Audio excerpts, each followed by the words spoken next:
सभी को मेरा नमस्कार। आज हम भारत के भूगोल के अंतर्गत विविधता में एकता विषय के बारे में अध्ययन करेंगे। इससे पूर्व की क्लास में हमने भारत की विभिन्नताओं के बारे में अध्ययन किया था कि भारत में कौन कौन सी विभिन्नताएं पाई जाती है, विविधताएं पाई जाती है और इनमें एकता किस प्रकार है, इनके बारे में हम अध्ययन करेंगे। विविधता में एकता के बारे में अध्ययन करने से पूर्व हमने जो पूर्व कक्षा में या क्लास में अध्ययन किया था भारत विविधताओं की भूमि के बारे में, भारत में हमने उस वक्त देखा था कि भारत में कई विविधताएं पाई जाती है, जिनमें भौगोलिक विविधता, जलवायु संबंधी विविधता, राजनीतिक विविधता, सांस्कृतिक विविधता, धार्मिक विविधता, भाषा की विविधता, आर्थिक विविधता, व्यावसायिक विविधता और वनस्पति संबंधी विविधताओं के बारे में हमने अध्ययन किया था। और इन सब में एकता भी हमें दृष्टिगोचर होती है। इस क्लास में हम इसी विविधता में जो भारत में एकता हमें दिखाई देती है उसके विषय में हम अध्ययन करेंगे। इस क्लास में हम अध्ययन करेंगे विविधता में एकता से अभिप्राय क्या है, किसे कहते हैं।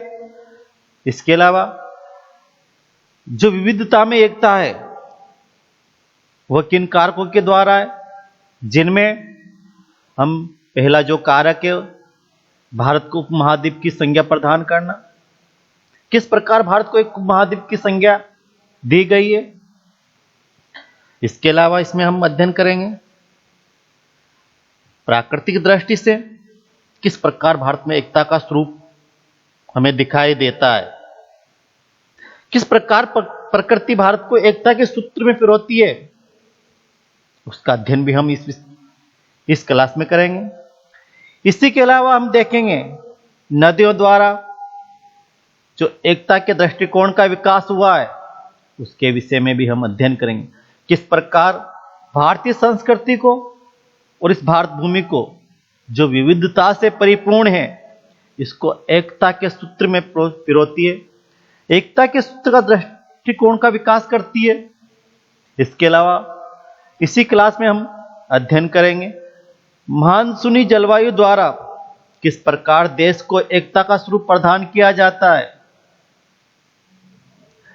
हमने जब भारत की विविधताओं की बात की थी तो हमने उसमें देखा था कि भारत में विभिन्न प्रकार की जलवायु पाई जाती है, लेकिन इस विविधतापूर्ण जलवायु में भी जो भारत की मानसूनी जलवायु है इसे एकता का स्वरूप प्रदान करती है। इसके अलावा हम इसमें आगे देखेंगे कि जो पर्यटक स्थल है, जो धार्मिक स्थल है, इनके द्वारा किस प्रकार एकता स्थापित की जाती है, इनका अध्ययन भी हम इसमें करेंगे। इसके अलावा भारतीयों के अंदर जो भारतीयता की भावना है, जो भारतीयता की भावना का पाया जाना है, वह भी इस एकता को सुदृढ़ करता है। भारत की जो विविधता है उसमें इस एकता को मजबूती प्रदान करती है भारतीयता की भावना। इसके अलावा जो ये विविधता में एकता है इसका एक मुख्य कारण है इस भारतीयता के अंतर्गत या भारतीयों के अंतर्गत धार्मिक सहिष्णुता का पाया जाना। इसका अध्ययन भी हम इसके अंतर्गत करेंगे। इसके अलावा हम इसी क्लास में अध्ययन करेंगे राष्ट्रीय एकता यानी अखंडता की भावना का भारतीयों में पाए जाना, जो इस विविधता में एकता को और सुदृढ़ता प्रदान करती है।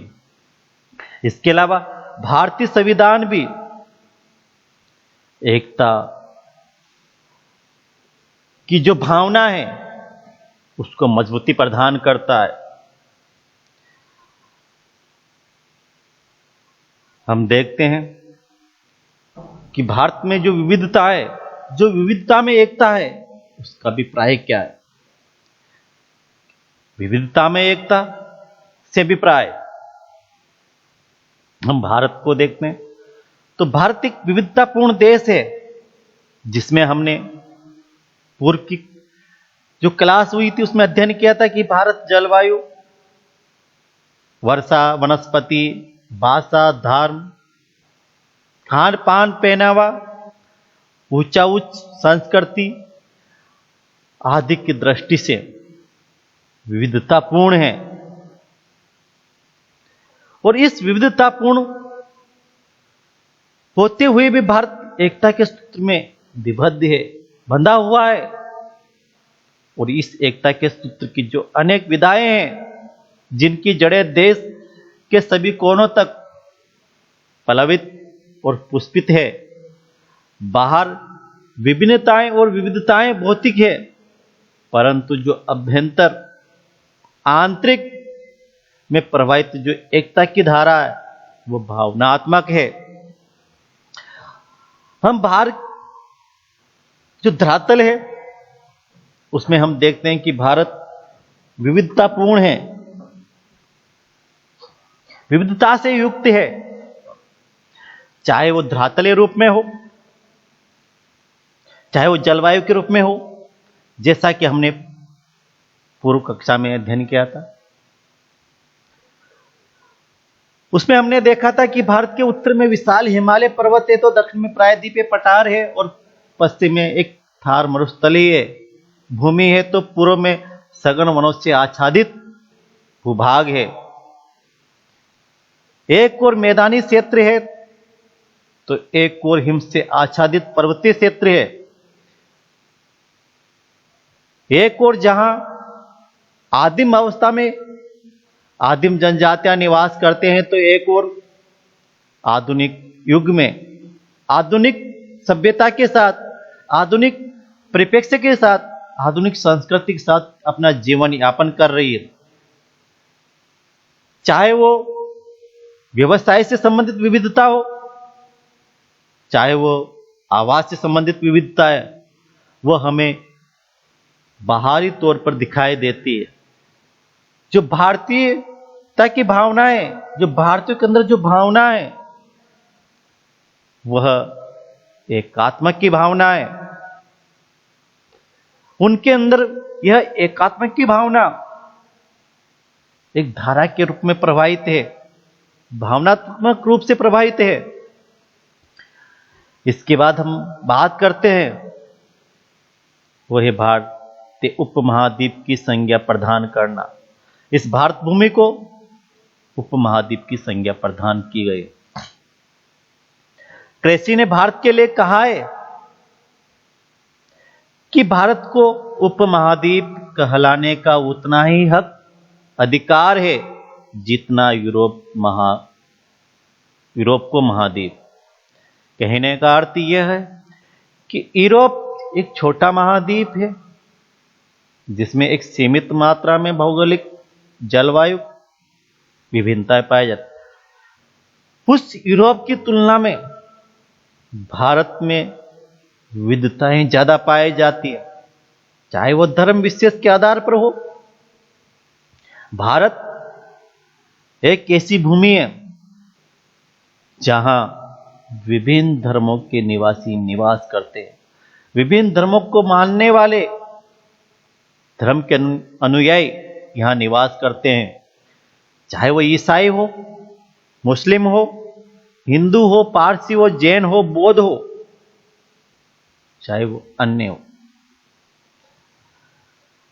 हम भौगोलिक दृष्टि से भारत भूमि की बात करते हैं तो यहां इतनी विविधताएं हैं।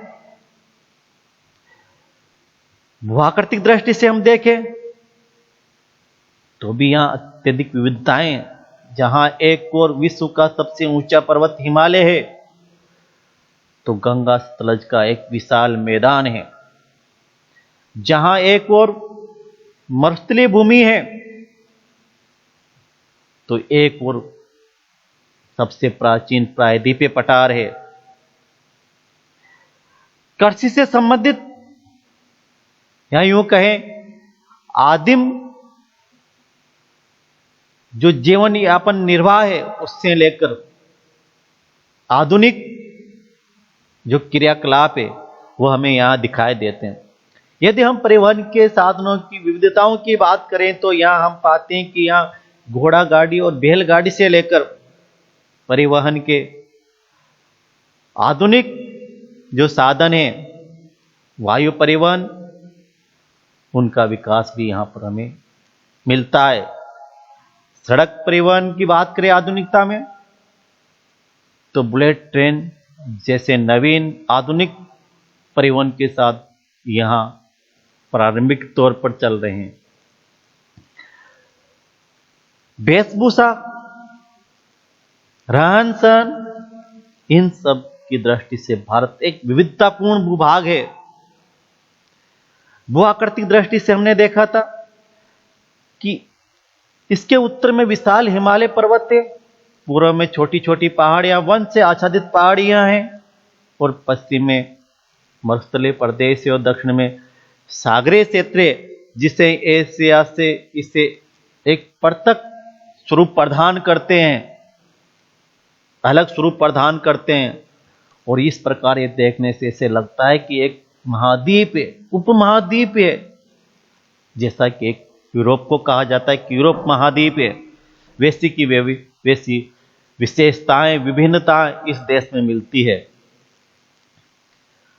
ये उपमहाद्वीप जो स्थिति है, जैसे आज हम यूरोप में देखते हैं तो यूरोपीय संसद का, यूरोपीय मुद्रा का जो प्रचलन है, उसी प्रकार भारत में उपमहाद्वीप के अंतर्गत एक भारतीयता की भावना है। अर्थात भारत विविधतापूर्ण होने पर भी एशिया महाद्वीप में एक अलग भू आकृति स्वरूप का निर्माण करता है, जिसके कारण यह संपूर्ण भाग एक भौगोलिक इकाई के रूप में हमें दिखाई देता है, जिससे हमें एकता के स्वरूप का अवबोध होता है। इसके बाद हम बात करते हैं जो एकता के सूत्र को मजबूती प्रदान करता है वो है प्राकृतिक दृष्टि से प्राकृतिक स्वरूप का मिलना, यानी प्राकृतिक दृष्टि से एकता का स्वरूप यहां पर पाया जाता है। प्रकृति संपूर्ण भारत में एक समान नहीं मिलती, जैसा कि हमने पूर्व में अध्ययन किया था। जहां एक और पश्चिमी रेगिस्तान में मृद वनस्पति पाई जाती है, तो केरल और पूर्वोत्तर भारत में सदाबहार सघन वनस्पति मिलती है। मैदानी क्षेत्र में या यूं कहें कि भारत के अधिकांश भाग में जहां मानसूनी वनस्पति या पतझड़ी वनस्पति पाई जाती है, तो हिमालय क्षेत्र में कोणधारी वन से लेकर छोटी छोटी वनस्पतियां तक पाई जाती है।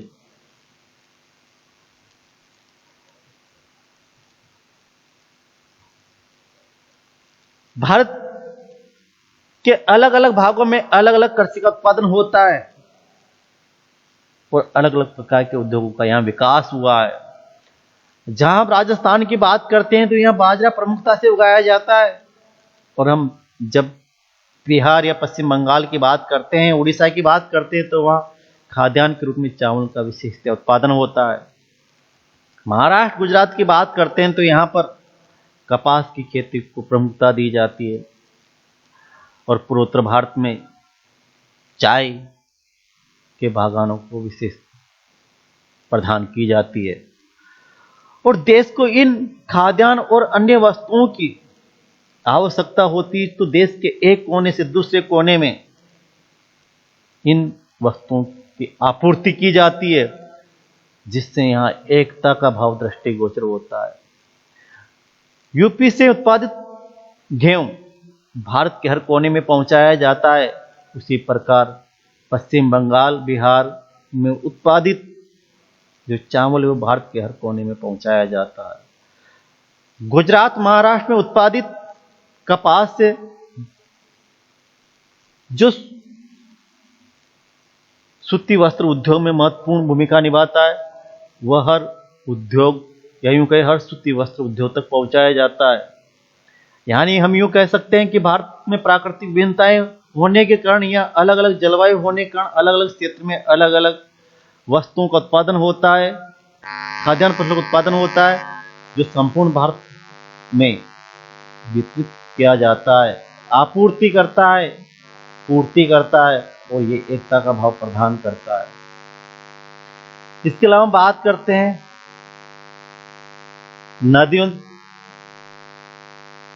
नदियों द्वारा एकता के दृष्टिकोण का यहाँ विकास किया जाता है। नदियां किस प्रकार भारत भूमि को एकता प्रदान करती है, हम देखते हैं। देश के विभिन्न भागों से निकलने वाली नदियां विविधतायुक्त प्रदेशों को एकता के सूत्र में बांधती है। गंगा नदी, चाहे कावेरी हो, क्षिप्रा हो, गोदावरी हो, नर्मदा हो, इनका उद्गम स्रोत अलग अलग स्थान पर है और आप देखते हो कि इन नदियों के तटों पर धर्म से संबंधित आस्था स्थल है। देश के हर कोने से, चाहे वो क्षिप्रा नदी पर स्थित उज्जैन का महाकालेश्वर हो या गंगा नदी पर स्थित बनारस, इन स्थानों पर हर स्थान से इन धर्म के अनुयायी इन स्थानों पर धार्मिक अनुष्ठान के माध्यम से एकत्रित होते हैं, जो एकता के सूत्र में पिरोने का काम करती है। ये नदियां भारत में जो विविधताएं हैं उनमें एकता प्रदान करती है, क्योंकि भारतीय संस्कृति यानी हिंदू संस्कृति में नदियों को देवी तुल्य कहा गया है, माता कहा गया है। गोदावरी, गंगा मैया आदि, और इन नदियों के जो तट है, जो किनारे हैं, वहां विशेष मंदिरों का निर्माण किया गया है, आस्था स्थल है। तो कहने का अर्थ यह है कि नदियां जो भारत में विविधताएं हैं, उस विविधता में भी एकता के सूत्र को प्रतिपादित करती है, सुदृढ़ता प्रदान करती है। इसके अलावा हम बात करते हैं भारत की मानसूनी जलवायु के बारे में। तो भारत की जो मानसूनी जलवायु है, ये भी भारत में एकता स्थापित करती है। हमने पूर्व कक्षा में अध्ययन किया था कि भारत में जलवायु विविधता पाई जाती है। कर्क रेखा के दक्षिण में और कर्क रेखा के उत्तर में अलग अलग प्रकार की जलवायु पाई जाती है। कर्क रेखा के उत्तर में शीतोष्ण जलवायु पाई जाती है, शीतोष्ण कटिबंधीय जलवायु पाई जाती है, जबकि कर्क रेखा के दक्षिण में कटिबंधीय जलवायु पाई जाती है। लेकिन इस पूरे भारतवर्ष में ग्रीष्म काल में वर्षा होती है। वह वर्षा हिंद महासागर से जो मानसून उड़ता है, और जो मानसून उड़ता है वो भारत का जो पश्चिमी भाग है, मरुस्थलीय भाग है, उसकी गर्मी के फलस्वरूप उस क्षेत्र में आने का प्रयास करता है, और भारत की जो प्राकृतिक स्थिति है, उसके फलस्वरूप पूरे भारत में एक समय विशेष पर वर्षा होती है। मानसूनी मौसम में वर्षा होती है और मानसून के रूप में वर्षा होती है। इस वजह से भारत भूमि को मानसूनी जलवायु वाला प्रदेश कहा जाता है। भारत का उत्तरी भाग शीतोष्ण कटिबंध के अंतर्गत आता है, जबकि दक्षिणी भाग उष्ण कटिबंध के अंतर्गत आता है। अतः कटिबंधीय विविधता होने के साथ ही इस पूरे देश में मानसूनी जलवायु का पाया जाना है। मैंने बताया था आपको पूर्व कक्षा में कि कर्क रेखा के उत्तर में शीतोष्ण कटिबंधीय जलवायु पाई जाती है, जहां शीत ऋतु में तापमान न्यूनतम होता है और दक्षिण उत्तर में तापमान अधिकतम होता है, जबकि दक्षिण भारत में कर्क रेखा के दक्षिण में तापमान में जो तापांतर है, वार्षिक तापांतर, दैनिक तापांतर, मासिक तापांतर, उसमें भिन्नता कम मिलती है और यहाँ अधिकांश समय उष्णता बनी रहती है। तो इन जलवायु विविधताओं के होने के फलस्वरूप भी यहाँ एक प्रकार की जलवायु मिलती है, उसे कहते हैं मानसूनी जलवायु।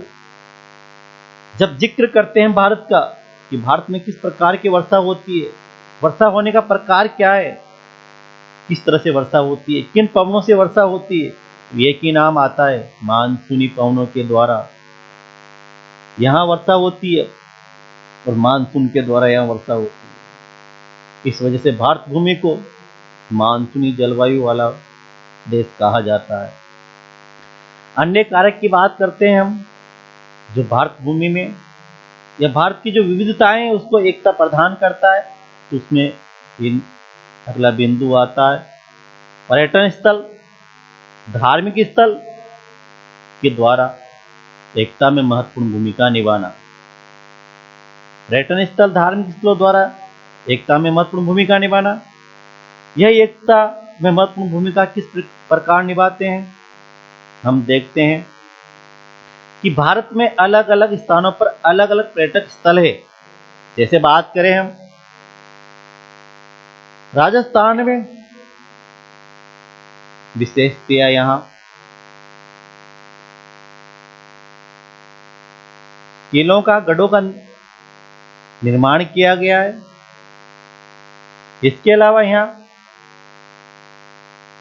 प्राकृतिक पर्यटक स्थल भी है, जिसमें हम बात करें घना पक्षी विहार की, सरिस्का की, रणथंभौर टाइगर या रणथंभौर बाघ अभ्यारण्य की, चाहे वो माउंट आबू हो, चाहे मध्य प्रदेश में स्थित पंचमढ़ी नामक स्थान हो, चाहे तमिलनाडु में स्थित वह ऊटी नामक स्थान हो। उत्तर भारत में यदि बात करें हम पर्यटक स्थलों की, तो यहाँ शिमला है, नैनीताल है, अल्मोड़ा है, रानीखेत है। ये ऐसे स्थल है जो देश के अन्य अलग अलग भागों में मिलते हैं, जहां देश के हर कोने से पर्यटक आते हैं, चाहे दक्षिण भारतीय हो या उत्तर भारतीय हो। ऐसी ही स्थिति धार्मिक स्थलों से संबंधित भी है, चाहे वो केदारनाथ या वैष्णो देवी का मंदिर हो, धार्मिक स्थल हो, चाहे दक्षिण में स्थित त्रिमकेश्वर का मंदिर हो, रामेश्वर आस्था स्थल हो, चाहे राजस्थान में अजमेर में स्थित ख्वाजा मोइनुद्दीन की चिश्ती की दरगाह हो। ये ऐसे स्थल है जहां देश के हर कोने से धार्मिक समुदाय से संबंधित व्यक्ति आते हैं और उनके दर्शन प्राप्त करते हैं। तो इन स्थलों से भारत में विविधता में एकता की जो भावना है वो दृष्टिगोचर होती है। हर रंग रूप वेशभूषा को छोड़कर इन पर्यटक स्थलों पर, धार्मिक स्थलों पर देश के हर कोने से हमें व्यक्ति मिलते हैं, चाहे उत्तर भारत हो, नॉर्थ ईस्ट से हो, पश्चिमी भारत से हो या दक्षिण भारत से हो, हर जगह से यहाँ आते हैं। इन धर्मों को मानने वाले व्यक्ति आते हैं। इसके बाद बात करते हैं हम, जो भारत भूमि को एकता प्रदान करता है वह है भारतीयता की भावना। संविधान में कहा भी गया है कि हम भारत के लोग, ये दर्शाता है कि हमारी जो भावना है वह राज्य के प्रति न होकर देश के प्रति है। इसीलिए यहाँ नागरिकता राज्य की न होकर भारत की होती है, एकल नागरिकता होती है। हम भारत के नागरिक हैं, ऐसी भावना हमें यहाँ के निवासियों में मिलती है। किसी व्यक्ति के मुंह से नहीं सुना जाता कि मैं राजस्थान का नागरिक हूं महाराष्ट्र का नागरिक हूँ। ये तो कह सकता है कि मैं राजस्थान का निवासी हूँ या महाराष्ट्र का निवासी हूँ या गुजरात का निवासी हूँ, लेकिन जब नागरिकता की बात आती है, भारतीयता की भावना इसके अंदर हमें दृष्टिगोचर होती है। इसके बाद हम बात करते हैं धार्मिक सहिष्णुता की। भारत में ऐतिहासिक समय से, चाहे वह आक्रमणकारी हो, चाहे वो यहाँ धर्म का ज्ञान प्राप्त करने वाले विद्वान हो, जिससे भारत में प्राचीन काल से अनेक धर्मों का यहाँ आगमन हुआ है, चाहे वह आक्रांता के रूप में आक्रमणकारी हो, देश को लूटने वाले हो या किसी अन्य कारण से यहाँ आए हो, लेकिन वह समय के अनुरूप जो यहाँ रह गए वह सभी यहाँ की संस्कृति में सम्मिलित हो गए, घुल मिल गए। ये इस देश की जो धार्मिक सहिष्णुता है उसके परिणाम स्वरूप हमें मिलता है और ये एकता को प्रदान करता है। भारत में एक धर्म विशेष के अनुयायी नहीं मिलते, बल्कि यहाँ अनेक विविध धर्मों के अनुयायी निवास करते हैं, जैसे हिंदू, पारसी, मुस्लिम, जैन, बौद्ध आदि। इन सभी ने भारतीय संस्कृति के अनुरूप अपने को स्थापित किया है। ये यूं नहीं कहते कि हम भारत के नागरिक नहीं हैं या हम हिंदू है तो मुस्लिम व्यक्तियों से मिलना जुलना बंद कर देंगे, इनका स्थान अलग होगा, इनके धार्मिक अनुष्ठान है, स्थान है, उनमें नहीं जाएंगे। धार्मिक संस्था की भावना होने के कारण हर धर्म के अनुयायी दूसरे धर्म के प्रति भी सद्भावनापूर्ण विचार रखते हैं। टकराव की भावना बहुत कम पैदा होती है और यह हमें जो भारत में विविधता में एकता है उसकी झलक इसमें हमें दिखाई देती है।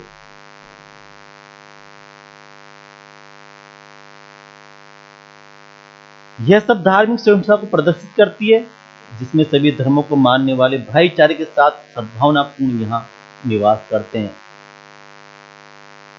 इसके बाद बात करते हैं राष्ट्रीय एकता यानी अखंडता की।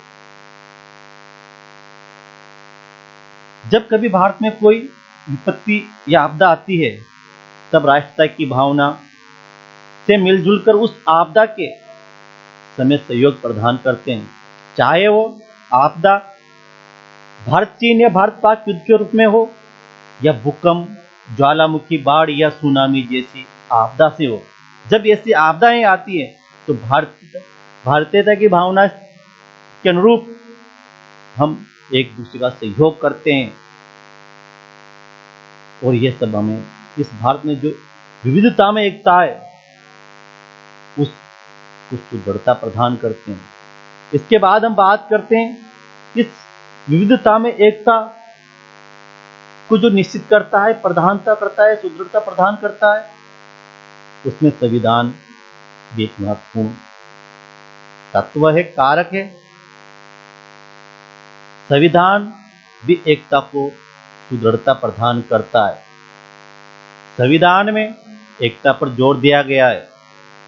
जैसे भारत में एक संविधान है, एक राष्ट्र ध्वज है, एकल नागरिकता है, एक राष्ट्रगीत है, राष्ट्रगान है, एक राष्ट्र प्रतीक है। तो यह सब भारत में जो विविधता में एकता है उसकी भावना को दृढ़ता प्रदान करते हैं। कहने का अर्थ यह है कि भारत जो विविधताओं की भूमि है, इसमें भी एकता का भाव हमें दृष्टिगोचर होता है, जिसका हमने अभी अध्ययन किया, जानकारी प्राप्त की। धन्यवाद।